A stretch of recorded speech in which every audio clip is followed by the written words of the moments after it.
اعوذ باللہ من الشیطان الرجیم بسم اللہ الرحمن الرحیم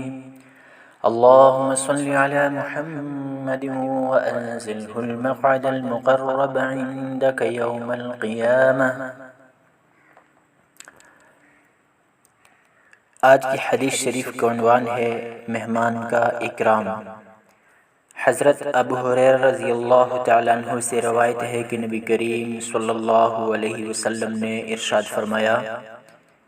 کہ جو کوئی شخص کسی قوم میں کسی کے ہاں مہمان ہوا اور صبح تک وہ مہمان کھانے سے محروم رہا، یعنی اس کے میزبان نے رات میں اس کی مہمانداری نہیں کی، تو مہمان کے لیے جائز ہے کہ اپنی مہمانی کی مقدار وصول کر لے، اور اس میں مہمان پر کوئی گناہ نہیں۔ رواہ احمد و حاکم۔ ابو داؤد شریف اور حاکم کے اندر ایک اور حدیث شریف میں حضرت مقدام ابو کریمہ رضی اللہ تعالیٰ عنہ سے روایت ہے کہ نبی کریم صلی اللہ علیہ وسلم نے ارشاد فرمایا کہ جو شخص کسی قوم میں کسی کے ہاں مہمان ہوا اور صبح تک وہ مہمان کھانے سے محروم رہا، تو اس کی مدد کرنا ہر مسلمان کے ذمہ ہے، یہاں تک کہ یہ مہمان اپنے میزبان کے مال اور کھیتی سے اپنی رات کی مہمانی کے مقدار وصول کر لے۔ مسند احمد، بزار اور ابو یعلا کے اندر ایک اور حدیث شریف میں حضرت ابو سعید خدری رضی اللہ تعالیٰ عنہ روایت کرتے ہیں کہ رسول اللہ صلی اللہ علیہ وسلم نے ارشاد فرمایا کہ جو اللہ تعالیٰ اور آخرت کے دن پر ایمان رکھتا ہو اس کو چاہیے کہ اپنے مہمان کا اکرام کرے۔ آپ صلی اللہ علیہ وسلم نے یہ بات 3 مرتبہ ارشاد فرمائی۔ ایک شخص نے عرض کیا، یا رسول اللہ، مہمان کا اکرام کیا ہے؟ ارشاد فرمایا، مہمان کا اکرام 3 دن ہے، 3 دن کے بعد میزبان کا مہمان کو کھلانا اس پر احسان ہے، یعنی 3 دن کے بعد کھانا نہ کھلانا بے مروتی میں داخل نہیں۔ یعنی مذکورہ بالا حدیث مبارکہ کا ظاہری مفہوم اس پر دلالت کرتا ہے کہ اگر میزبان مہمانداری کے حقوق ادا نہ کرے تو مہمان اس سے اپنا حق زبردستی لے سکتا ہے۔ اس اعتبار سے یہ حدیث ان حضرات کے مسلک کی دلیل بھی ہے کہ جو ضیافت یعنی مہمان کو کھلانا پلانا ایک واجب حق قرار دیتے ہیں، لیکن جمہور علماء کرام کا مسلک چونکہ یہ نہیں ہے، اس لیے ان کی طرف سے اس حدیث کی کئی تعویلیں کی جاتی ہیں۔ ایک تو یہ کہ یہ حدیث اصل میں مخمصہ خالی پیٹ ہونے اور اضطرار عبوق کی وجہ سے بیتاب و مضطر ہونے کی صورت پر محمول ہے، اور ایسی صورت میں جب کہ مہمان سخت بھوکا اور مضطر ہو، اس کی ضیافت کرنا بلا شبہ میزبان پر واجب ہوگا کہ اگر وہ میزبان اس حق کو ادا نہ کرے تو یہ حق اس سے زبردستی لیا جا سکتا ہے۔ دوسرے، یہ حکم ابتدائی اسلام میں تھا، اس وقت محتاج اور فقراء کی خبرگیری کرنی واجب تھی، مگر جب بعد میں اللہ تعالیٰ نے مسلمانوں میں عام طور پر فقر و احتیاج کی جگہ وسعت و فراخی پیدا فرما دی تو یہ حکم منسوخ قرار دیا گیا۔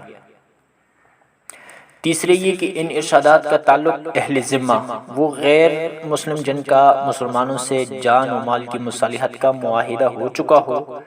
کہ یہاں قیام کرنے سے تھا، جبکہ ان کے ساتھ معاہدے کی ایک شرط یہ بھی تھی کہ اگر مسلمان ان کے ہاں قیام کریں تو ان مسلمانوں کی ضیافت کرنا ان اہل ذمہ کے لیے ضروری ہوگا، چنانچہ اس شرط کی بنا پر مسلمان کی مہمانداری کرنا ان پر واجب تھا، اور جو حق واجب ہو اس کو زبردستی بھی لیا جا سکتا ہے۔ چوتھے، یہ کہ یہ احادیث مبارکہ معاوضہ اور بدلے کی صورت پر محمول ہے، یعنی اگر کچھ لوگ مثلا مسافر کسی جگہ قیام کریں اور وہاں کے لوگ نہ صرف یہ کہ ان کی ضیافت نہ کریں بلکہ ان کے ہاتھ ایسی چیز فروخت کرنے سے انکار کریں جو ان مہمان مسافروں کے پاس نہیں ہے، نیز وہ اضطرار بیتابی کی حالت میں ہوں، تو ان کے لیے جائز ہے کہ وہاں کے لوگوں سے اس چیز کو زبردستی خرید لیں۔ حضرت ابن عباس رضی اللہ تعالیٰ عنہما کہتے ہیں کہ رسول اللہ صلی اللہ علیہ وسلم نے ارشاد فرمایا کہ جس گھر میں مہمانوں کو کھانا کھلایا جاتا ہے وہاں خیر یعنی رزق، برکت اور بھلائی اتنی تیزی سے پہنچتی ہے جتنی تیزی سے چھری بھی اونٹ کے کوہان کی طرف نہیں پہنچتی۔ یعنی جب اونٹ کا گوشت کاٹا جاتا ہے تو اس کے سب اعضاء سے پہلے اس کے کوہان کو کاٹتے ہیں، اور چونکہ کوہان کا گوشت زیادہ لذیذ ہوتا ہے اس لیے وہ شوق سے کھایا بھی جاتا ہے۔ حدیث بالا میں ارشاد فرمایا کہ جس طرح کوہان پر چھری جلدی پہنچتی ہے اس سے بھی زیادہ جلد اس گھر میں خیر اور بھلائی پہنچتی ہے جس میں مہمانوں کو کھانا کھلایا جاتا ہے۔ حضرت جابر رضی اللہ تعالیٰ عنہ روایت کرتے ہیں کہ رسول اللہ صلی اللہ علیہ وسلم نے ارشاد فرمایا کہ جو مسلمان درخت لگاتا ہے پھر اس میں سے جتنا حصہ کھا لیا جائے وہ درخت لگانے والے کے لیے صدقہ ہو جاتا ہے، اور جو اس میں سے چرا لیا جائے وہ بھی صدقہ ہو جاتا ہے، یعنی اس پر بھی مالک کو صدقے کا ثواب ملتا ہے۔ غرض یہ کہ جو کوئی اس درخت میں سے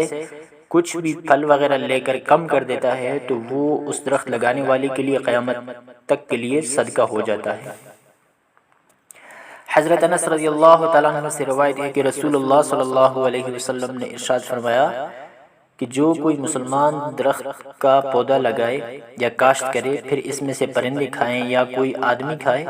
تو وہ اس کے حق میں ضرور صدقہ ہوگا۔ اس حدیث پاک میں باغبانی اور کاشتکاری کے لیے جن پر انسانوں کی ضرورتوں کا دار و مدار ہے کتنی بڑی ترغیب اور ہمت افزائی ہے۔